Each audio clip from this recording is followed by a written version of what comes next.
श्री शिवाय नमस्तु। शंकर भोलेनाथ ओघरदानी की कथा कर रही है। व्रत कार्तिक महत्तम कथा है।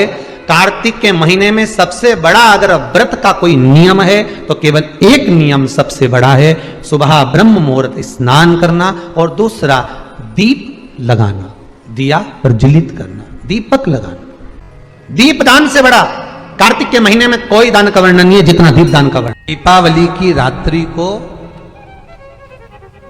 ठीक 11:30 से 12:30 के बीच में मध्य बिंदु रात्रि को पीपल अगर पास में हो तो पीपल, आंवला पास में हो तो आंवला, बेलपत्र पास में हो तो बेलपत्र, इन 3 वृक्ष जो आपके पास में हो, जो नजदीक में हो, लगाना एक ही के नीचे है। ये नहीं कि तुम तीनों के पास पहुंच जाओ, लगाना एक ही वृक्ष के नीचे। 3 दीप अलग अलग, एक लक्ष्मी के लिए, गणेश जी के लिए, सरस्वती के लिए। 3 दीप घी के। सीधे घर प्रवेश करो और घर में जाकर अपने लक्ष्मी की जो पूजन करी है वहां प्रणाम कर लो साहब। 1 रुपया पूजन वाली जगह पर जहां लक्ष्मी की पूजन करी थी वहां 1 रुपया कोई रखा हो, कोई चांदी का सिक्का रखा हो, उसको उसी समय अलमारी में या तिजोरी में पटक दीजिए। जिंदगी में कभी संपदा की कमी नहीं आ सकती। कितना भी कर्जा होगा, माता लक्ष्मी, गणेश और सरस्वती, भगवान कुबेरेश्वर महादेव साल भर के अंदर ऐसा व्यापार खींचेंगे कि तेरा कर्जा चुक जाएगा। दूसरी बार तुझे पर कर्जा होगा ही नहीं। बस इतना जरूर याद रखना कि घी का दिया और तेल का दिया, ये दोनों दीप दीपावली के दिन रात्रि को अखंड जलना चाहिए। एक रात्रि अखंड जले। घी का दीप जहां लक्ष्मी जी रखी है, आपने जिन कलदार की पूजन करी है उनके सीधे हाथ पर, और तेल का दीप उल्टे हाथ पर रखा होना चाहिए। लक्ष्मी जी के, आपके नहीं। वही रोली, मौली, चंदन, अबीर, गुलाल, मेहंदी, पीले अक्षत, चावल, सुंदर सुंदर पुष्प, इत्र, सुंदर माला, कमल के फूल, कमल गट्टे 5 या 7, अमरबेल के टुकड़े 7 या 5, हल्दी की गांठ 5 या 7, हरे मूंग, धने में जो खड़ा धना होता है उस धने के साथ में थोड़ा सा गुड़, गुड़ की बाटी, ये भी एक कटोरी में भरकर। 5 दिए जो भगवान के सामने रखे थे, उसमें से एक दिया जिस अलमारी में, जिस तिजोरी में तुमने लक्ष्मी रखी है, उसी अलमारी, उसी तिजोरी के ऊपर उस दिए को रख दीजिए या उसके साइड में रख दीजिए। 4 दिए में से एक दिया मंदिर में रखिए, एक दिया पानी के स्थान पर रखिए, एक दिया तुलसी जी के क्यारे पर रखिए और एक दीप घर के हॉल में रखिए। महाराज ऐसे 5 दियों का स्मरण करते हुए माता लक्ष्मी का स्मरण करिए। द्वार पर थोड़ा सा पीला चावल डालकर अंदर की ओर प्रवेश कर लीजिए। बस ये 5 दिवसीय पूजन जो आप माता लक्ष्मी की सुंदर शिव लक्ष्मी पूजन का स्मरण कर रहे थे, वह आज विराम की ओर है। आप सभी ने अपने अपने घरों में दीपमाली का दीप उत्सव, इस शिवलिंग का स्मरण आप करेंगे।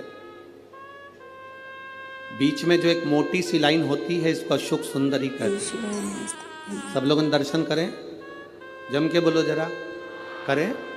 अशोक सुंदरी की जगह जहां पूरी हो जाती है, उसके बीच में शिवलिंग और उसके बीच में थोड़ी सी जगह खाली आती है। करें दर्शन, समझना जरा बहुत अच्छे से। जैसे ये अशोक सुंदरी की जगह है, हम निवेदन करेंगे आस्था चैनल वालों से भी और एलईडी वाले भी, जिन जिनको एलईडी पर आप दर्शन करा रहे हैं वो पूरी तरह से कराएं। गणेश जी का स्थान, षडानंद कार्तिकेय का स्थान, अशोक सुंदरी का स्थान बीच में। अशोक सुंदरी का जो स्थान पूरा हो जाता है, वहां से लेकर शिवलिंग के बीच में खाली जगह आती है। करें दर्शन आप लोगों ने, खाली जगह आती है।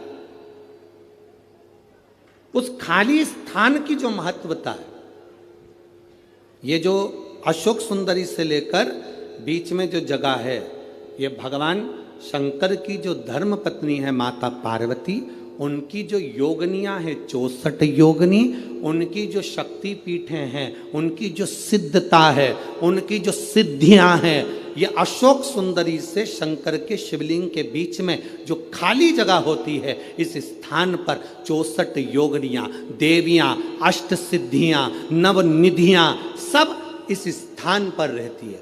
इसलिए हमारे यहाँ शिव महापुराण की कथा कहती है, पूर्ण पूजन के बाद अगर कोई नारी, कोई पुरुष, कोई बच्चा, कोई बुजुर्ग अपने मन की बात का स्मरण इस जगह पर हाथ को रखकर, जैसे किसी के हृदय पर हाथ रखते हैं तो दिल धड़कता हुआ स्मरण होता है, उसी तरह यहाँ स्पर्श करेंगे और स्पर्श कर कर जब अपने मन की बात कहते हैं तो देव अधिदेव महादेव नंदी के साथ आकर प्रदोष के दिन कार्य की सिद्धता पूर्ण करते। उस स्थान की मूलता होती है, वो स्थान समझ में आएगी ना जगह। अरे बोलो तो जम के, नहीं समझ में आई हो तो एक बार फिर वापिस समझ लीजिए, फिर समझो वापिस।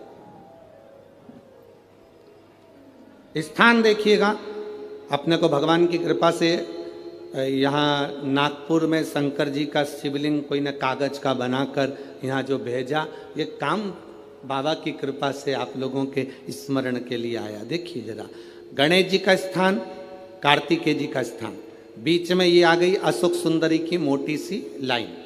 अशोक सुंदरी की लाइन जहाँ खत्म होती है, वहाँ से जो शिवलिंग रखा है, इसके बीच की जो जगह है, ये जो बीच में अशोक सुंदरी के स्थान से लेकर शिवलिंग के स्थान के बीच में जो खाली जगह है, ये 64 योगनियाँ, अष्ट सिद्धियाँ, नवनिधियाँ, सब कुछ मेरे देव अधिदेव महादेव ने माता पार्वती को अपने चित्तवृत्ति के साथ यहाँ अनुमति प्रदान कर रखी है। वहाँ का स्पर्श, वहाँ का मात्र स्पर्श और हमारे दिल की बात, शंभो।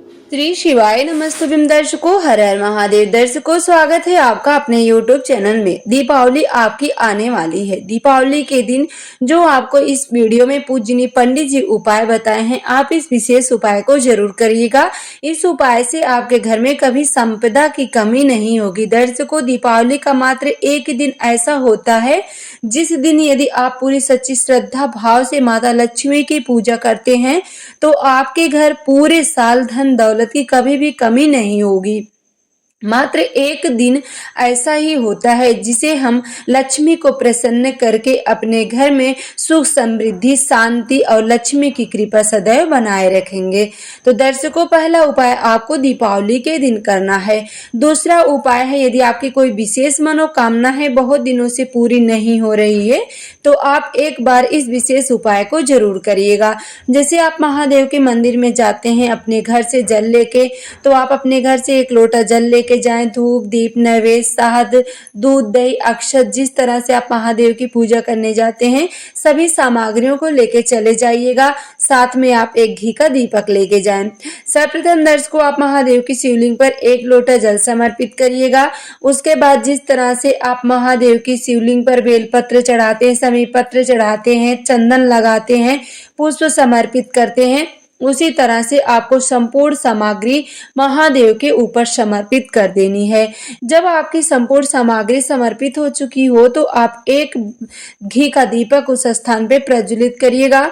उसके बाद दर्शकों, देवी अशोक सुंदरी के स्थान से जो आगे थोड़ा सा खाली स्थान होता है, उस स्थान पे आप अपने सीधे हाथ को स्पर्श कराइएगा। यानी आप अपने सीधे हाथ को रखें और अपने दिल से कामना करते हुए आपकी जो भी मनोकामना हो, जो भी आपकी विश हो, उसके लिए आप महादेव से प्रार्थना करिएगा। यह उपाय दर्शकों आप किसी भी दिन कर सकते हैं, प्रदोष काल में कर सकते हैं, सुबह के वक्त भी कर सकते हैं। आप किसी कार्य को लेके बहुत परेशान हो चुके हैं, थक चुके हैं, तो एक बार आप इस विशेष उपाय को जरूर करिएगा। देवी अशोक सुंदरी का स्थान दर्शकों हम आपको कई वीडियो में बता चुके हैं, फिर एक बार बता रहे हैं। जहां से जल गिरता है उसके जस्ट सामने एक मोटी सी लाइन होती है, वो देवी अशोक सुंदरी का स्थान होता है। उसके जस्ट सामने थोड़ा सा खाली स्थान होता है, उसके बाद माता पार्वती का हस्त कमल होता है। तो जो खाली स्थान होता है दर्शकों, उसी स्थान पे आपको हाथ रखना है। वो खाली स्थान नहीं होता है, वो माता पार्वती की 64 योगिनियां होती हैं। पूजनीय पंडित जी कहते हैं कि वहां माता पार्वती की 64 योगिनियां वास करती हैं। ऐसे में जो व्यक्ति इस उपाय को कर लेता है उसकी मनोकामना अवश्य पूरी होती। श्री शिवाय नमस्तुभ्यं। दर्शकों वीडियो अच्छी लगे तो लाइक करें, चैनल को सब्सक्राइब करें, ज्यादा से ज्यादा शेयर करें, कमेंट में श्री शिवाय नमस्तुभ्यं जरूर लिखें।